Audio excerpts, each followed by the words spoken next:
नमस्कार, पहाड़ समाचार में आप सभी का स्वागत है और मैं हूं आपके साथ आशिमा त्यागी। बुलेटिन की शुरुआत करेंगे बड़ी खबर के साथ और इस वक्त की बड़ी खबर ऋषिकेश से।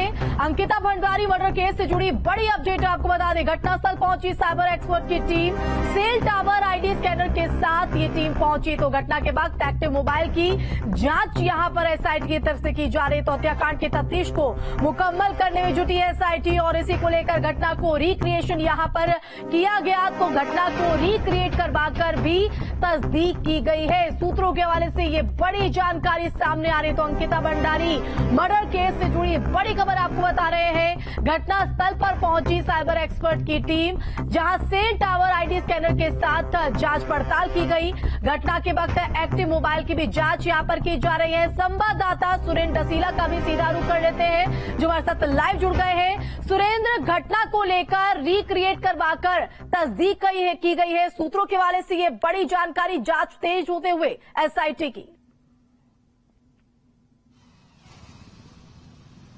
देखिए, बिल्कुल दोनों बातों पर मैं बात करूंगा। आशिमा, देखिए, सीन रिक्रिएशन तो देर रात में हुआ था क्योंकि रात की घटना थी और सीन रिक्रिएशन रात में किया गया। सुरक्षा के लिहाज से भी ये जरूरी था। जिस तरह की घटना इन आरोपियों के साथ कोर्ट ले जाते वक्त हुई थी, उस तरह की घटना दोबारा ना हो, इसलिए सीन रिक्रिएशन करते वक्त इस चीज का सुरक्षा का ध्यान रखा गया। और दूसरा, रात की घटना थी तो इसलिए रात में ज्यादा बेहतर तरीके से ये लोग बता पाए किस तरह की घटना थी। तो एसआईटी की टीम इनको देर रात लेके पहुंची थी और सीन रिक्रिएट किया गया। दूसरी बात यह है कि उस क्षेत्र में क्योंकि अंकिता का मोबाइल भी गायब है, पुलकित का मोबाइल गायब है, एक मोबाइल जो मिला है वो इन दोनों का है या नहीं है, इसको अभी साइबर एक्सपर्ट तलाशेंगे, डेटा रिकवर करेंगे, उसके बाद इसकी पता चल पाएगा। लेकिन जो सेल आईडी एक्टिवेट को चेक करने वाली मशीन है, उसके जरिए उस क्षेत्र में लगातार ये कोशिश की जा रही है किसी मोबाइल के बारे में कुछ पता चल पाए, जिससे कि इस केस की जो तहकीकात है वो आगे की ओर बढ़ पाए। ये कोशिशें लगातार साइबर टीम के द्वारा की जा रही है। क्योंकि पुलिस रिमांड का समय 3 दिन का था, कल शाम 5 बजे खत्म हो जाएगा। समय बहुत कम है, सवाल बहुत ज्यादा है, एक लंबी फेहरिस्त है और ज्यादा से ज्यादा चीजें इनसे निकाल पाएं, तो इसलिए एसआईटी की टीम जो है वो लगातार इसमें छापेमारी कर रही है, कोशिश कर रही है कि ज्यादा से ज्यादा सबूत मिल पाए। आशिमा, बिल्कुल सुरेंद्र, घटनास्थल पहुंची और सेल टावर आईडी स्कैनर के साथ जो है वो जांच पड़ताल यहां पर की गई ताकि जो मोबाइल है, मोबाइल फोन का पता लग पाए और जो सबूत है वो इकट्ठा यहां पर हो सके। और ये देखिए, चुनौती इसमें भी कहीं ना कहीं बढ़ते हुए क्योंकि ज्यादा वक्त नहीं बचा है। दूसरी तरफ अगर देखें तो विपक्ष लगातार हमलावर है इस पूरे प्रकरण को लेकर और साथ ही साथ आवाज हर एक आमजन के मुंह से, जहन से यही उठ रही है कि आखिर अंकिता को इंसाफ कब मिल पाएगा। तो ये कहीं ना कहीं चौतरफा चुनौती एसआईटी के सामने कहा जा सकता है। देखिए, बिल्कुल आशिमा, इसलिए भी बड़ी चुनौती है। अगर वो जो मोबाइल है वो नहर में है तो आप ये समझिए उस नहर में बहुत ज्यादा पानी होता है। अगर आप एक दिन नहर का पानी रोक भी लेते हैं तो आप ये सोचिए उसमें आप तलाश कैसे करेंगे। सिल्ट यानी रेता बजरी बहुत ज्यादा होगा, उसके नीचे अगर फोन होगा तो फिर कैसे वो मिलेगा। इन तमाम चीजों को भी सोचा जा रहा है। टीमें अगर उतर के भी कोशिश करती हैं तो किसी डेड बॉडी या किसी चीज को ढूंढना तो बड़ा आसान है। पानी बंद होने के बाद जिस तरह अंकिता की बॉडी बहुत आसानी से मिल गई थी, लेकिन आप ये समझिए कि एक छोटा सा मोबाइल ढूंढना बड़ा मुश्किल है। ये जो आईडी ट्रैकर हैं, जो मशीनों का यूज किया जा रहा है, इनके जरिए ये भी कोशिश की जा रही है कि अगर पुलकित ने अपना मोबाइल कहीं छुपा दिया होगा, किसी झाड़ी में फेंका होगा, कहीं अगर छिपा के वो चला गया होगा, तो हो सकता है कि उसके बारे में जानकारी मिल जाए। और इसके अलावा टीम ये भी कोशिश कर रही है कि जल्द से जल्द वो डेटा रिकवर हो जाए जो उस मोबाइल मिला है उसके जरिए, ताकि उसमें चीजें क्लियर हो पाएं। क्योंकि मैंने पहले भी कहा कि वक्त बहुत कम है। कल शाम 5 बजे आपको इनको दोबारा से जेल भेजना है। और इस कम वक्त में किस तरह से सबूतों को इकट्ठा किया जाता है, सुरेंद्र, देखना होगा। बहुत शुक्रिया आपका जुड़ने के लिए। चलिए बढ़ेंगे आगे। तो अंकिता हत्याकांड में अब आपको एक ऐसी गवाही सुनाते हैं जिसने उन दरिंदों की पूरी कहानी बयां करके रख दी। आखिर अंकिता के साथ कैसे हैवानियत की गई। हालांकि आपको बता दें कि न्यूज स्टेट रिपोर्ट में दिखाए गए वायरल वीडियो की पुष्टि नहीं करता।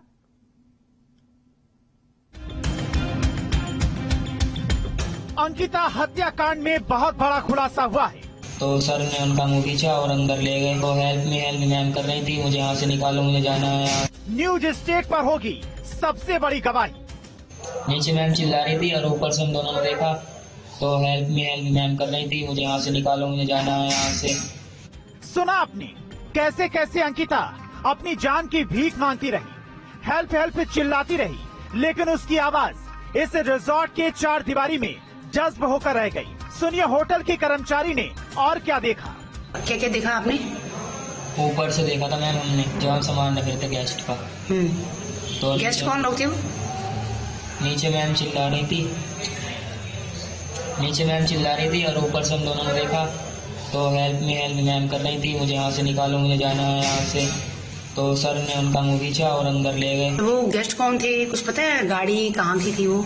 मैं जा रहा था बाहर सामान लेने अकेला, तो नीचे रिसेप्शन पे अंकित सर थे और एक और थे वहाँ पर, तो चार थे वे, मैंने देखा था, जिसमें से मतलब कि वो हट्टे खट्टे थे बिल्कुल, जवान बिल्कुल। ये कौन कौन थे जिन लोगों ने ये घटना को अंजाम दिया? इनके नाम क्या क्या कुछ पता है? अंकित और पुलकित और सौरभ। अंकिता मर्डर केस से जुड़ी ये अब तक की सबसे बड़ी गवाही है। हालांकि आपको बता दें, इस वीडियो की पुष्टि न्यूज स्टेट नहीं करता। अंकिता मर्डर केस से जुड़े सभी किरदारों से पुलिस पर्दा उठाने की कोशिश कर रही है। पकड़े गए तीनों आरोपियों को पुलिस ने 3 दिन की रिमांड पर लिया है। मर्डर केस का 3 अभियुक्त को 3 दिन रिमांड पर पुलिस ने कल ले लिया है। अभी ये तीनों अभियुक्तों से घटना के संबंध में बहुत ही गहनता से पूछताछ किया जा रहा है। अब अंकिता हत्याकांड के तीनों आरोपियों को एसआईटी की टीम ने 3 दिन की रिमांड पर लिया है। शुक्रवार को एसआईटी की टीम आरोपियों को लेकर पौड़ी से लक्ष्मण झूला थाने लेकर आई। एसआईटी क्राइम सीन को रिक्रिएट कर रही है ताकि अंकिता मर्डर केस में आरोपियों को फांसी के तख्ते तक पहुंचाया जा सके। ऋषिकेश से अमित सिंह कंडवाल, ई न्यूज स्टेट। और अब हल्द्वानी से बड़ी खबर है, जहां अंकिता हत्याकांड पर सियासत तेज, तो नेता प्रतिपक्ष यशपाल का सरकार पर बड़ा हमला। तो यशपाल आर्य ने कानून व्यवस्था को लेकर बड़ा हमला बोला है। अंकिता के परिजनों को सरकारी मदद पर सवाल भी उनकी तरफ से उठाए गए। तो हल्द्वानी से बड़ी और अहम जानकारी आपको बता रहे हैं। इस पूरे प्रकरण पर अब सियासत भी तेज होते हुए नजर आ रही है। नेता प्रतिपक्ष यशपाल का सरकार पर बड़ा हमला है। यशपाल आर्य ने कानून व्यवस्था को लेकर जहां सवाल खड़े किए हैं, तो साथ ही साथ अंकिता के परिजनों को आर्थिक मदद पर भी सवाल उठाया। भाई डर खत्म हो चुका है। जो भी अपराधी हैं निरंकुश हो चुके हैं। दिन दहाड़े हत्याएं हो रही हैं, बलात्कार हो रहे हैं, हत्याएं हो रही हैं और गुनाहगार अपराधी खुलेआम घूमते दिखाई दे रहे हैं। किसका संरक्षण है? ये डर कैसे इनके मन से हट गया है? ये भय का माहौल खत्म हो गया है। पूरी तरह सरकार कानून व्यवस्था को, लचीली कानून व्यवस्था को लेकर सरकार कटघरे में खड़ी है। मुख्यमंत्री जी को कड़े से कड़े कदम उठाने चाहिए। अगर इस देवभूमि में अगर कोई भी इस तरह के कृत्य होते हैं तो देवभूमि का नाम भी कलंकित होता है। उनकी सुनवाई फास्ट ट्रैक में हो, इन केसेस की सुनवाई फास्ट ट्रैक कोर्ट में हो, जिससे कि इसमें न्याय मिल सके। और मैं ये भी कहना चाहूंगा कि 25 लाख रुपया अंकिता को जो उसके परिवार को जो धनराशि दी गई, ये घाव में मरहम लगाने जैसा भी नहीं है। राशि भरने।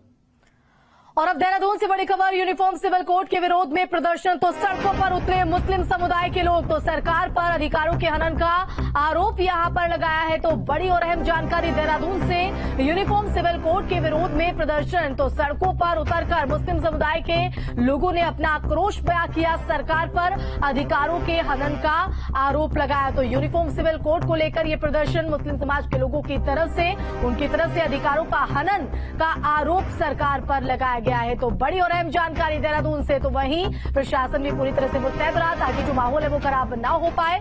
तो मुस्लिम समुदाय की तरफ से बता दें कि यूनिफॉर्म सिविल कोड को लेकर सरकार पर यह बड़ा आरोप। राजधानी देहरादून की यह तस्वीर आपके टीवी स्क्रीन पर, समान नागरिक संहिता को लेकर कुछ लोग विरोध प्रदर्शन पर उतर आए हैं। लेकिन आखिर क्या होता है समान नागरिक संहिता और वो क्यों विरोध प्रदर्शन कर रहे हैं, उन्हें खुद ही इसका नहीं पता है। सिर्फ कुछ लोगों के बहकावे में आकर लोग विरोध कर रहे हैं, सड़कों पर उतरे हुए हैं। ऐसे लोगों से बात की संवाददाता सुरेंद्र डसीला। यूनिफॉर्म सिविल कोड यानी समान नागरिक संहिता को लेकर तमाम लोग प्रदर्शन कर रहे हैं। कुछ लोग मेरे साथ भी हैं। किस चीज के लिए आए हो बेटा यहाँ पर आप? चाचा आप किस चीज के लिए आए हो? भाई साहब आप किसके लिए? सिविल कोर्ट के लिए आए हैं। ये क्या है, ये क्या बन रहा है, ये कुछ आइडिया है जी? इसका आइडिया नहीं है, लेकिन ये नहीं बनना चाहिए। और ये कोई बिल्डिंग बन रही है, मकान बन रहा है? नहीं, बिल्डिंग मकान नहीं बन रहा है, ये कानून लागू कर रहे हैं हमारे ऊपर। ये मुसलमानों को परेशान करने वाली बात है। ये कि हमारे जो दीन के असूल हैं वो हमसे छूट रहे हैं, हमसे हारे हाथ जा रहे हैं। निकाह वाला सबसे बड़ा पहला मसला है, वो जो है हम निकाह नहीं करते थे, क्या बताया गया कोर्ट मैरिज होगी, ये होगा वो होगा, तो ये हम नहीं चाहते। ये हम कानून के लिए हम लड़ेंगे और बराबर लड़ेंगे और रोड पे आके चक्का जाम भी करेंगे। एक चीज बताइए, आपने अपना सुझाव दिया कैसे, मतलब किसे दिया आपने सुझाव दिया है या देंगे? दे दिया हमने सुझाव, हमने कमेटी को दिया। हमने उनसे ये पूछा कि आप हमें ये बताइए कि जैसे शादी होती है और आप उसके अंदर ये करने जा रहे हैं शादी के अंदर कि 21 साल का लड़का होगा और 18 साल की लड़की होगी।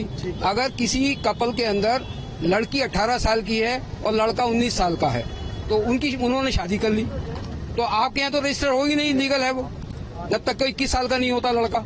तो आपको ऐसा नहीं लगता है कि लड़का जब काबिल हो जाए, पांव पे खड़ा हो अपने, तब उसकी शादी हो, या लड़की जब बालिग हो तब उसकी शादी हो? तो इससे ऐतराज क्या है? ये तो और अच्छी बात है ना। बैनर पकड़ा है, कुछ बता दो यार, आप भी लोग बता दो, कुछ बताओ तो सही। तुम लोग बात करने आए, हाँ उनसे भी पूछूंगा। अब इतने लोग ये बात करने आए हैं, बात देखिए, तमाम लोग यहाँ पर हैं जो यूनिफॉर्म सिविल कोड की पैरवी के लिए पहुंचे हैं, लेकिन आधे से ज्यादा लोग ऐसे हैं जो सिविल कोर्ट बता रहे हैं। आप बताओ भैया क्या है, किसके लिए बैठे हुए आप? समान सिविल कोर्ट के लिए।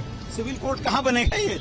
ये है कि सरकार अपने उसमें कोई भी कुछ चीज जो आप लोगों को किसी ने कह दिया और सब लोग आगे धरने पे। नहीं सर, ऐसा आप बताओ। मैं बता रहा हूँ ना सर, मैं बता रहा हूँ। आप बताओ क्या है, तुम यहाँ धरने पे आए हो यार, बताओ। बता तो रहा हूँ ना। अब हमने इसको लागू कर दिया, सरकार के जो मन मर्जी में आगे उसमें लागू कर देगी। लागू कर दिया? कहाँ बना? अभी लागू नहीं हुआ ना सर, लागू नहीं हुआ, लेकिन जो अब अगर ये लागू हो गया तो जो उसके मन मर्जी में आगे वो लागू कर देगा। मर्जी में क्या है ये तो बताओ। वो तो अभी हम इसे लागू होने से पहले कैंसिल कर रहे हैं ना। ये तमाम लोग यहाँ पर हैं जिनको अलग अलग संगठनों ने बुलाया है, और ये इसमें अधिकतर लोग ऐसे हैं जिनको यूनिफॉर्म सिविल कोड के बारे में जानकारी नहीं है, लेकिन कुछ नेता लेके पहुंचे हैं तो वो कह रहे हैं हम इसका विरोध कर रहे हैं, ये कोर्ट नहीं बनना चाहिए। शायद उनको कोर्ट और कोड में अंतर भी नहीं मालूम। वीडियो जर्नलिस्ट सोनी कुमार के साथ सुनील डसीला, न्यूज स्टेट, देहरादून। तो अधिकारों का हनन का आरोप यहां पर लगाया गया, लेकिन सवाल जब इस संदर्भ में किया गया तो जानकारी नहीं थी, जो कहीं ना कहीं अपने आप में सवाल खड़ा करती है। देहरादून से एक और बड़ी खबर का रुख करेंगे, जहां केदारनाथ में एवलांच को लेकर कमेटी का गठन। तो एक्सपर्ट कमेटी केदारनाथ एवलांच की जांच करेगी। कमेटी में 5 सदस्य जो है शामिल किए जाएंगे। तो ये 5 सदस्य टीम जो है वो जांच पड़ताल यहां पर करेगी। तो बड़ी जानकारी आपको बता रहे, तो केदारनाथ में पिछले 10 दिनों में तीसरी बार एवलांच आया है, जिसके बाद एक बार फिर से जो चिंता है वो बढ़ते नजर आ रही है। 3 तस्वीरें आपके टीवी स्क्रीन पर उन 3 दिनों की जो कहीं ना कहीं चुनौती और चिंता बढ़ाने वाली है। 1 अक्टूबर, 22 सितंबर और ये तीसरी तस्वीर आप देख रहे हैं 27 सितंबर की। तो किस तरह से एवलांच आया है, तो ये 3 तस्वीरें आपके टीवी स्क्रीन पर। पहली तस्वीर आज की जिसमें भीषण एवलांच का दृश्य आप देख सकते हैं। दूसरी तस्वीर 22 सितंबर की, उस दिन शाम 6:30 बजे एवलांच ने डरा दिया था। और तीसरी तस्वीर 27 सितंबर की सुबह 9:38 पर एवलांच आया था। केदारनाथ में पिछले 10 दिन में तीसरी बार आज ये एवलांच आया, जिसके बाद चिंता बढ़ते हुए तो केदार धाम से 5 किलोमीटर की दूरी पर यह जगह है जहां एवलांच आया है, और उसका बहुत ज्यादा इंपैक्ट नजर नहीं आता है, इससे कोई नुकसान नहीं होगा। प्रोफेसर डीपी डोभाल का यह कहना है कि ग्लेशियर में इस तरह की घटनाएं होती रहती हैं।